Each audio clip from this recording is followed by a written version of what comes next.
Welcome to Influential Entrepreneurs, bringing you interviews with elite business leaders and experts, sharing tips and strategies for elevating your business to the next level. Here's your host, Mike Saunders.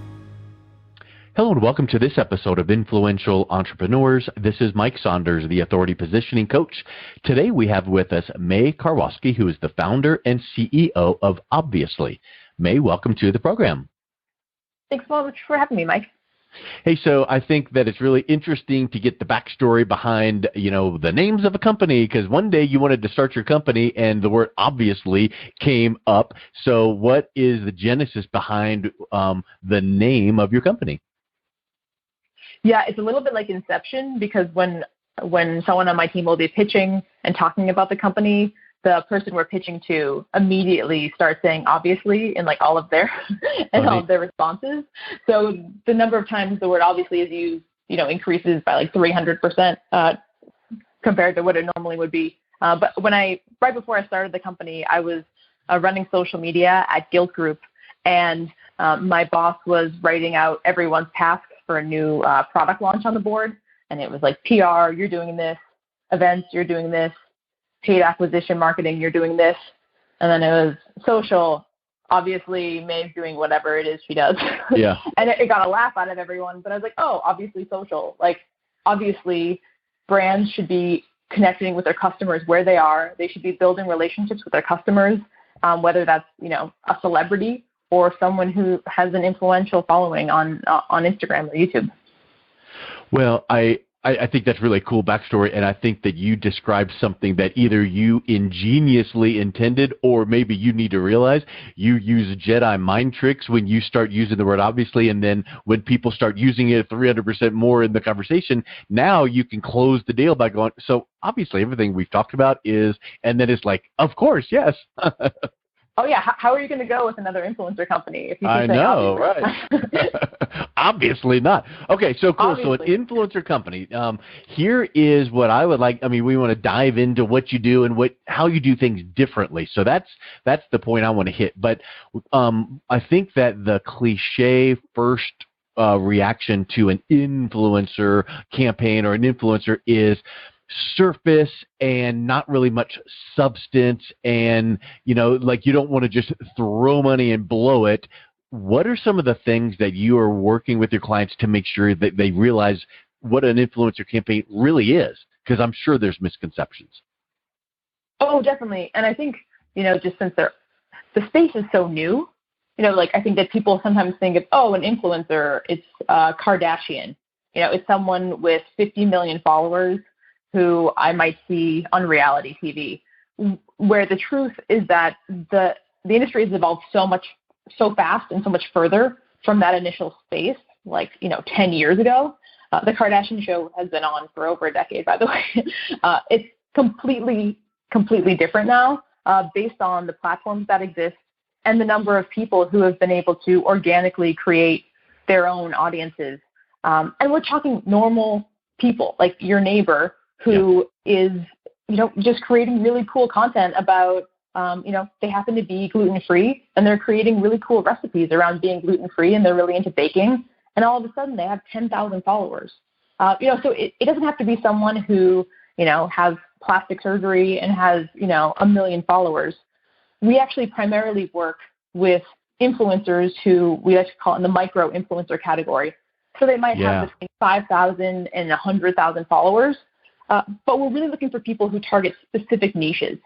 So, for example, we have a client that works in skincare, and they essentially want people who have acne or who have had acne. So we're going to target influencers who specifically talk about skincare and issues relating to acne. Their audience really clearly cares about that, because otherwise, why would you follow an influencer who talks about acne all the time? Right. So it's really about getting super targeted people who have super targeted audiences, and then creating a relationship between them and a brand. So it's much more advanced than. That's a big kind of an aha, because I think when you hear the word influencer, you think big name, big athlete, big movie star, whatever. And at some point, it's like, yeah, you get you can't deny stats, and it works, and I get that. But at some point, there is a disconnect. Whereas if you are interested, like for instance, let's use acne as an example. At some point, Justin Bieber promotes this acne product, and they get a pop in sales. But at some point, they're like, I can't really relate to him. He's a celebrity. He's a megastar. But this person right here that's in a micro niche, and they are approachable and real and authentic and transparent, and they're kind of like me. Ooh, I resonate with that. Definitely. So, Justin Bieber, for example, has 148 million followers right now on Instagram. Do all of those 148 million people have acne? No, right. Hopefully not. But, to work with him, you're going to pay to reach 148 million people. Yeah. So we're like, instead of that, why don't you pay to reach 20,000 super targeted people who really do care about acne? And then you might say, hey, May, that doesn't really scale, which is true. Let's work with 100 of those people. Let's find 200, go up to them, and we'll get the 100 that are excited, who really fit your profile, and work with all of them. And you're going to get a very cost-effective. Something that will polarize that audience to draw them towards something unique. And this is not an exercise in polarizing an audience, but it's like, okay, in that acne example, maybe we're going to use that, and then we're going to drill down even deeper. Maybe you're a teenage girl between the age of and have acne. Maybe you are, and what are some other characteristics? So without getting into the weeds there, I really like that approach of we want to find like real people that have a dialed-in audience. So now let's think about this. What is the big key that you work with when you work with clients on figuring out how to do this, not only the right way, but finding the right fit for both parties? Because you just described it like, yay, Justin Bieber's got 148 million people on Instagram, but that might not be the right fit for an acne product. Who knows? Maybe it is, maybe it's not. But how do you find that right fit on both sides of the equation? Right. So I think there are several things. One big one I think that we touched on a little bit is identification. We want to choose influencers who are influencing an audience that the brand cares about. So the influencer's audience should be in complete alignment with the brand's target customer. This might seem obvious, but it is actually it's very important, and actually very few brands do that well. Yeah. They might have someone on their marketing team who's like, I just love this influencer. Let's work with them. $20,000 later, we didn't really see any results. We didn't see much engagement. We didn't see many sales from that. Like, why are we working with that person? So it becomes really important to map the influencer's audience. So whenever a brand is working with an influencer, we're like, okay, here's the deal with their audience. Here's the percentage of their followers that are real. Here are the people they did not pay for. That's really important. Two, where do their followers live? If you're a fast casual restaurant and you're only in the Pacific Northwest, let's not have you work with an influencer whose audience is primarily in Florida. So like that, the demo becomes super important. Are they following? What about the gender, engagement? What's the age? Let's think about. Right. What if, using Bieber's example, 148 million, hypothetically, and I'm sure this is not the case because I don't follow him on social media, but what if his audience is not really all that engaged, and then he puts out this influencer post and all of a sudden crickets?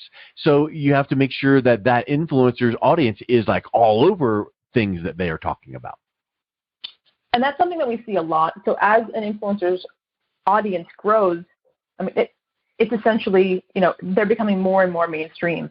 So it's harder and harder to please and, get 5% of your followers to like or comment on a post when all of a sudden you're reaching 1 million people. Like the likelihood that 5% of your audience is going to like and comment when you have so many followers. Yeah. It either waters down your content, or you see a drop of engagement. And that's normal when you're working with like that size of an audience.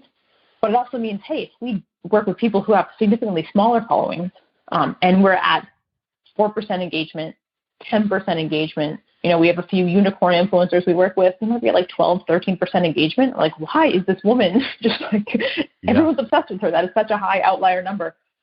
If we work with those people, then that means that their following is so tuned in, really cares about the brand that we have her talk about and work with, and we can really see great results.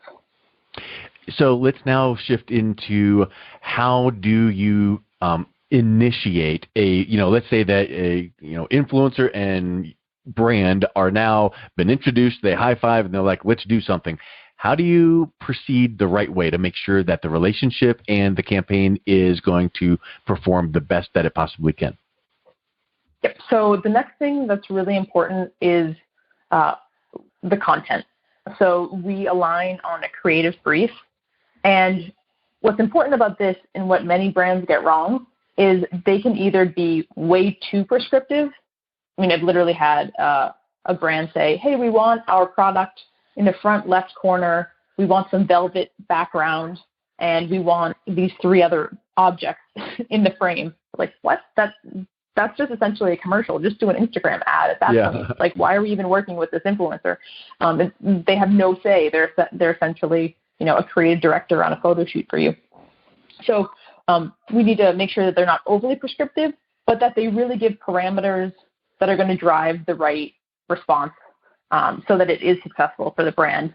And that can be a fine line to walk. For example, there's one major fashion retailer who we work with started an engagement with a very large, prominent model, and she posted an amazing photo of herself in one of their dresses. It was black and white, and she was also talking about a major life trauma in the caption.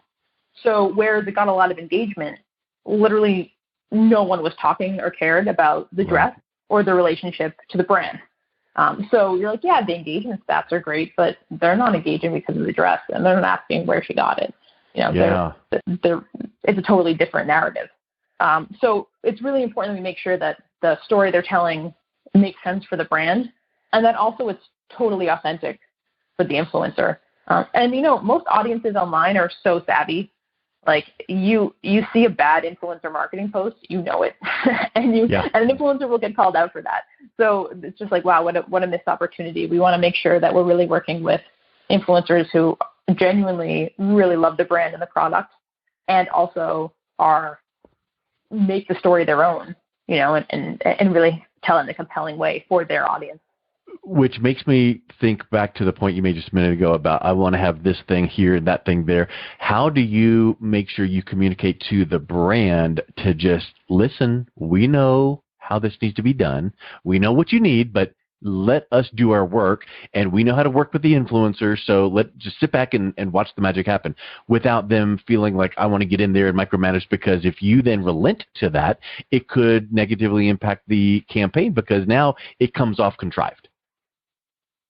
Right. Yeah, I mean, that's client service is a really important part of what we do, and a big piece of that is education. And because the space is so new and it's evolving so quickly, even a creative brief on TikTok is going to be night and day from a creative brief on YouTube. And so we have a really good relationship with our clients so that they do really trust us. And if we get into a heated debate, which maybe we will, we're like, okay, you're working with 100 influencers. Let's take 25 of them. Let's take a fourth and do what you want to do. And then do we'll an A/B measure the test. Performance. Yeah, exactly. Yeah. And once we do that, usually like, okay, cool, we're back on the same page. Yeah. Told you. Let's carry on. Yeah, exactly. Try not to say that, but essentially. But guess what? What if you do the A/B test and it's like, there were some elements of your recommendations that did work. So why don't we do this? Let's do a hybrid. Why don't we do the campaign the way I wanted it, and then we're going to add in this element of what you said. So, I mean, I think that just gets down to always being open and using some creativity, and it's not a cookie cutter. You can't go influence campaign, click, done, and sit back and watch it happen. Totally. And right now we have over 1,000 influencer posts going live every week with our brands. So we just have such a sheer amount of data and such a track record where we really can make the right recommendations. And I think that is why our clients do choose to work with us. So at the end of the day, it's like part of what you're paying for is that expertise as well, and our access to just all of this campaign work. So trust us in that. Yeah, real time too, not just hypothetical secondary research. It's like primary in our firm. Look at this, and here's what's happening today, yesterday. Let's now, keep this trend going on because of what we've seen. Yeah, I mean, that's a great point. I think that a lot of people would be shocked at how much things can change in a 24-hour period. You see the changes happening with TikTok currently. You see, Instagram might change their algorithm. We see the effects of that day. Yeah. And you can't wait for a major seminal report to come out once a quarter. I was just thinking about interjecting that. Yeah. You can't wait for that quarterly report from blah blah, research company, and that's yesterday's news. How about what happened literally yesterday? I know. My team will be on Slack, just typing away. It will blow up and just be like, hey, something's happening. We have to change course on the strategy, or we have to tweak a few things. Instagram just released a new feature. Have you ever heard of newsjacking? Yeah. When you just literally get on top of whatever the moment is. The topic of the moment. Exactly. You see a trending topic, and then you put out something social or whatever related to that, but then you got it right back to your company. And David Meerman Scott is the one that put that out, wrote the book on that. And what you're saying here is similar to newsjacking in the sense that you're watching for real-time trends to adjust a campaign, and it's not really tapping into whatever is happening, other than the fact that this is causing engagement to go up dramatically or down dramatically. We need to stop that. And it might be as simple as using a certain color in a thing, or putting a link in a comment rather than on the post. So, I mean, those kinds of things, if you have the finger to the pulse of, that's going to make sure that a campaign is optimized the best way possible. Yeah, I think that's a great point. And we do a lot of surveys as well with our influencers.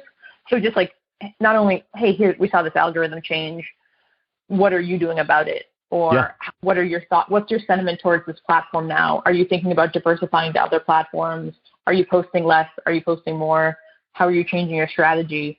And we work with over 100,000 influencers, so just getting that feedback from them. But when you ask that of an influencer, don't you get, I don't know, right?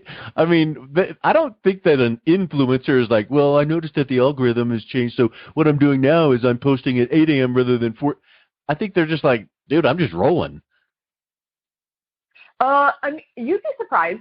I think there are definitely different approaches, different philosophies, and creators are different. You have a few people who are really dialed in on the analytics side. Yeah. But you say with TikTok, it's like so many people are now amazing at this short form video content. Are you thinking about staying only on TikTok? Are you thinking about branching out to one of the new smaller startups? Those are things they're talking about with their influencer friends, and they're for a lot of people it is their career. So it's so there's that added element where they're like, I gotta figure it out. And really, if you have so much real-time analytical data that you could then make some recommendations to an influencer to say, hey, if you start noticing something trending down a little bit, let me tell you, we've got a couple recommendations to keep that wave going and going and going. And that could be a service then for what you're doing for them, because like you said, it's their living, and they could go, hey, TikTok is great today, but guess what? The week after next, TikTok is old news. Now it's flip-flop or whatever's going to come. Who knows what's going to come? Right. Yep, exactly. I think just really staying on top of what's current and trying to predict the future a little bit is really important. Yeah. Awesome. Well, May, it was really fun chatting with you. So let's wrap up with what's the best way that people can reach out, connect with you, learn more about your agency, and see what you may be able to possibly do to help them out. Yeah, definitely. So our website is obvious.ly, and my email is mae@obvious.ly. You can also find me on Twitter and Instagram at Maywow, MAEWOW. Awesome. Well, May, thank you so much for coming on today. It was really fun chatting with you. Yeah, likewise. Thanks so much, Mike. You've been listening to Influential Entrepreneurs with Mike Saunders. To learn more about the resources mentioned on today's show or listen to past episodes, visit www.influentialentrepreneurssradio.com.